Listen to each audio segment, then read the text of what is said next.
ئامادەبوونی ژمارەیەکی زۆر لە گروپە دیارەکانی کوردستان، هونەرمەندانی کوردستان و هەروەها چین و تۆژە جیاوازەکان و کەسایەتیە سیاسیەکان پارێزگاری کەرکووک نوێمین فیستیڤاڵی شانۆی شەقامی کەرکووک دەستی بە چالاکیەکانی خۆی کردووە. یەکەم ڕۆژی فیستیڤاڵەکە بوو ئەمڕۆ، دووەم ڕۆژە و سبەینێشی ماوە، سبەی یەکەم ڕۆژ و کۆتا ڕۆژی فیستیڤاڵەکە بێت. ئەم فیستیڤاڵی ئەمساڵ کە هەر ساڵە و دروشمێکی هەڵگرتووە، فیستیڤاڵی ئەمساڵ بە دروشمی شانۆ پەیامەکە لە پێناو سەقامگیری. لە یەکەم ڕۆژدا چەندین چالاکی جۆرا و جۆر تایبەت پێشکەشکرا هاوکات خەڵاتی زێڕین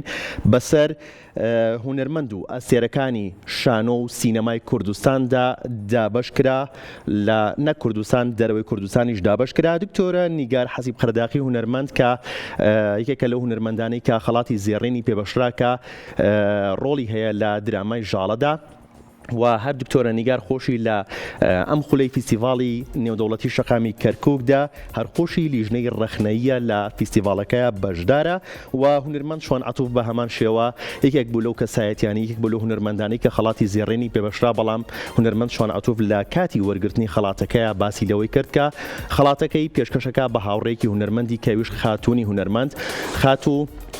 نیگار ئەبوو بەکرا کە ماوەیەک بەر لە ئێستا، چەند ساڵێک بەر لە ئێستا تووشی نەخۆشی شێرپەنجە بوو،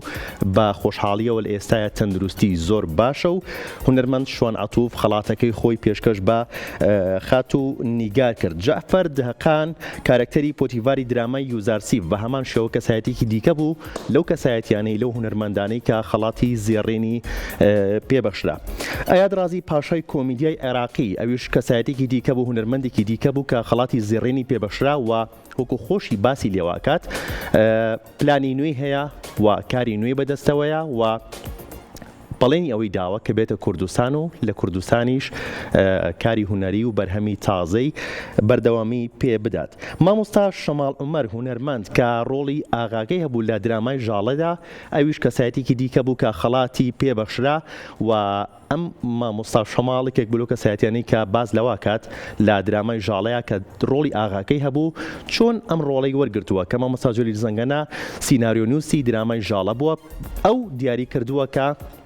مامۆستا شەماڵ ئەم ڕۆڵە بەرجەستە بکات. گروپی کیژانی سنە لە کۆتایی چالاکیەکەی ڕۆژی یەکەمی فیستیڤاڵەکەیە چەندین چالاکیان پێشکەش کرد و چالاکیەکانیان زۆر جۆرا و جۆر بوو، بە ئامادەبووان پێشکەشیان کرد و چالاکی زۆر تایبەت و ناوازەیان پێشکەش کرد. هاوکارمان سۆنیا لە یەکەم ڕۆژی فیستیڤاڵەکەیە چۆتە شوێنی فیستیڤاڵەکە لە شاری کەرکووکی خۆشەویست و لێدوانی لە چەند کەسایەتیەک لە چەند هونەرمەندێکی بەشداربووی فیستیڤاڵەکە وەرگرتووە. فەرموون بە پێکەوە بینەری بین. بەخێر بێن بۆ ئاهەنگیکردنەوەی نوێمین خولی فێستیڤاڵی نێودەوڵەتی شانۆی شەقام لە شارە شیرینەکەی کەرکووک.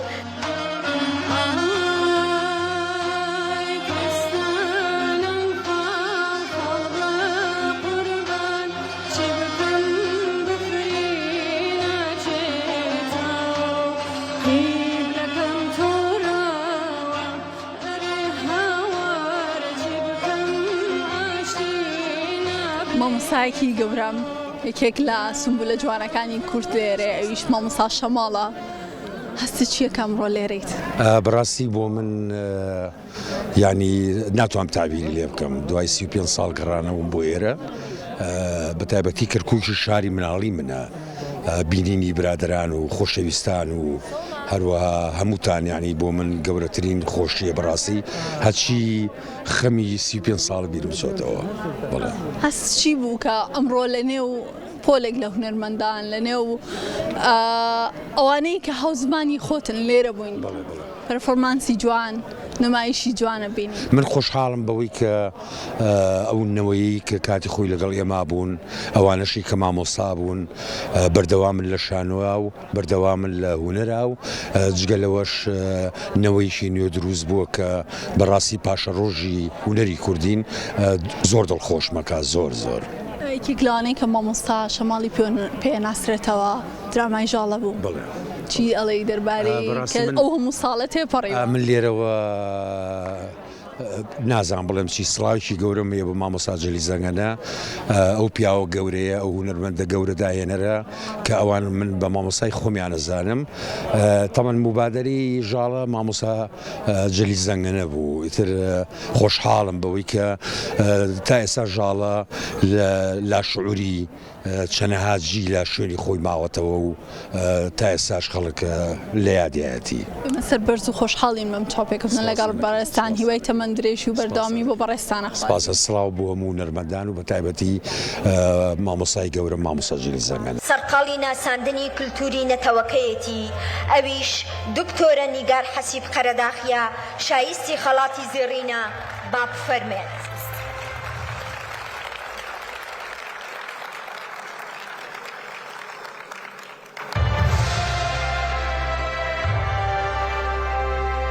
خاتو نیگار پێش هەموو شتێک پیرۆزبایت لێکەین هەم بۆ ئەو پەرفۆرمانسە جوانەی کە پێشکەشە کرد هەم بۆ ئەو خەڵاتەی کە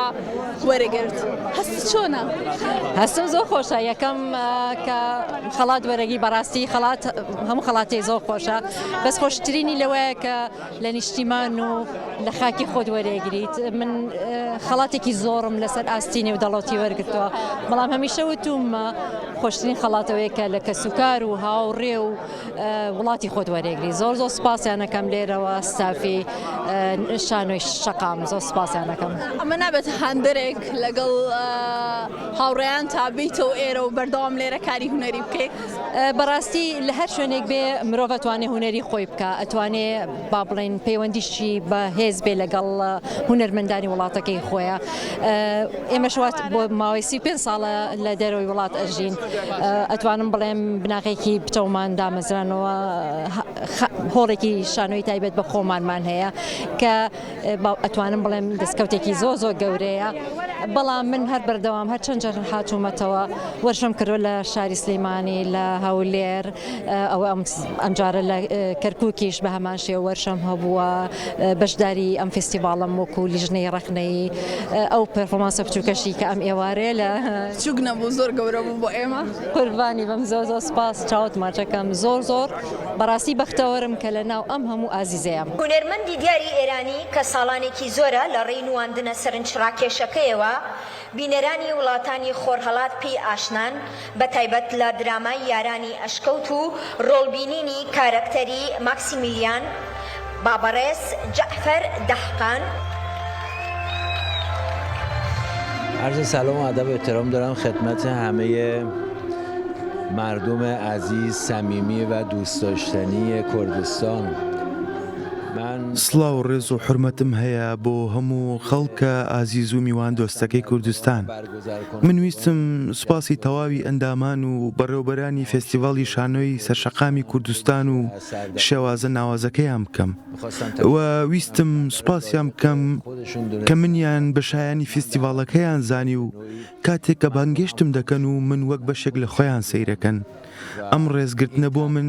زۆر بەنرخە و زۆر خۆشحاڵ بووم هەمیشە دەڵێم و وتومە هەستێکی تایبەتم هەیە بۆ کوردستان و خەڵکە میوان دۆستەکەی کە بەرگەی سەختی زۆریان گرتووە هیوای باشبوون و باشترین بوونیان لە ئایندەیە بۆ خوازم بۆ تەواوی کوردانی سەر زەوی و بە هیوام لە ئاشتی و خۆشی و ئارامیدا بەبێ ناخۆشی و بە عیشق خۆشی و سەرفرازی بژین سوپاسی هەمووتانەکەم و هەمووتانم خۆشەوێ و بە هیوای سەرکەوتن بۆ هەمووتان سپاس زۆر سپاس با عشق و شادمانی و سرافرازی و سربلندی زندگی بکنن قربون همتون برم همتون رو دوست دارم برای همتون آرزوی موفقیت میکنم مرسی قربون شما بشكل لە ئەکتەرەکانی هاوڕێمە کە ناوی نیگارخانە لە درامای کامە بۆ خەریب و پسووتەی نیگار جمعە لە درامای جمعە ماوەی لەم و پێش تووشی کانسەر بوو تووسیە و نەخۆشیە بەدە بوو کە نەخۆشی سەرەتان نەزان بەڵام چاک بۆ ئەم خەڵاتی پێشکەشەکەم بۆیە بەردەوام بێت لە هونەرانی نیگارخان کاکشوان پێش هەموو شتێک پیرۆزبایی و خەڵاتت لێکەین لە هەمووان جیاوازتر هەڵوێستێکی جیاوازە لەسەر ستەیج نواند پێمان بڵێ هەستی چۆنە و هەڵوێستە چی بوو؟ واللهی جارێ سپاس بۆ ئێوەی بەڕێز سپاس بۆ هەم هاوڕێیانی کەم فستیڤاڵیان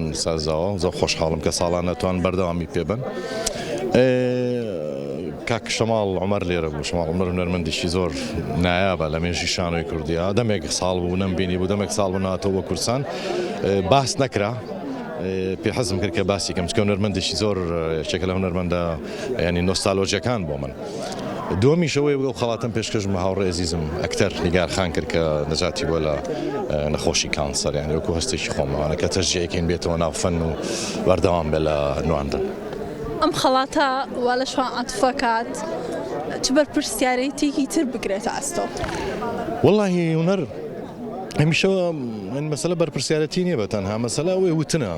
هەمیشە ئەمە کە پرسیارە بۆیت قسە بکەی بۆ دنیا هەتاکو بمێ قسە بکەم بۆ دنیا ئەمەیە بەردەوام بم ئەتر خەڵات وەرگرم وەری نەگرم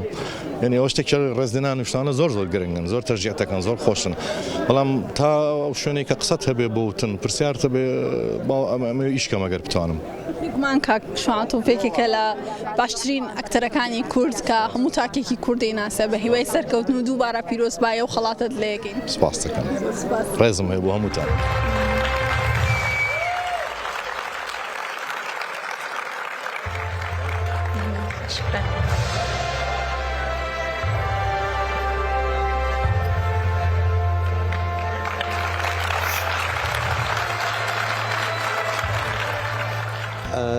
الحقيقة أنا سعيد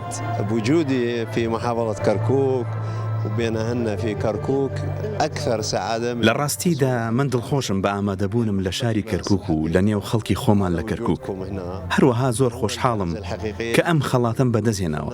لەبەر ئەوەی خۆشەویستی ڕاستەقینەی خەڵک و ئامادەبوانی ئێرە ئەوە خەڵاتە بۆ من هونەرمەند بەبێ هەوادارانی هیچ مانایەکی نییە بینینی ئەم نمایشانە و ئەم کەشە نمونەیەکی ڕاستەقینە و جوانە بۆ پارێزگای کەرکووک و بۆ مرۆڤایەتی و خۆشەویستی ژیان هەروەها ئەمە جۆرێکە لە تێکۆشان بۆ ئەوەی جوانی دروست بکات و هونەر بێنێتە بوون خەڵکی کەرکووک لەمەدا دەست پێشخەر بوون من زۆرێک لە کارە هونەریەکانم لە هەولێر و سلێمانی و دوهۆ گوێ نەگرتووە وە پرۆژەی زۆریش هەیە هەر لەو ڕێگەیەوە بە تەماین کاری هاوبەشمان هەبێت لە نێوان هونەرمەندانی کوردستان و بەغداد بين محافظات العراق قاطبة لأن احنا بالنهاية كلنا نصب في بوتقة واحدة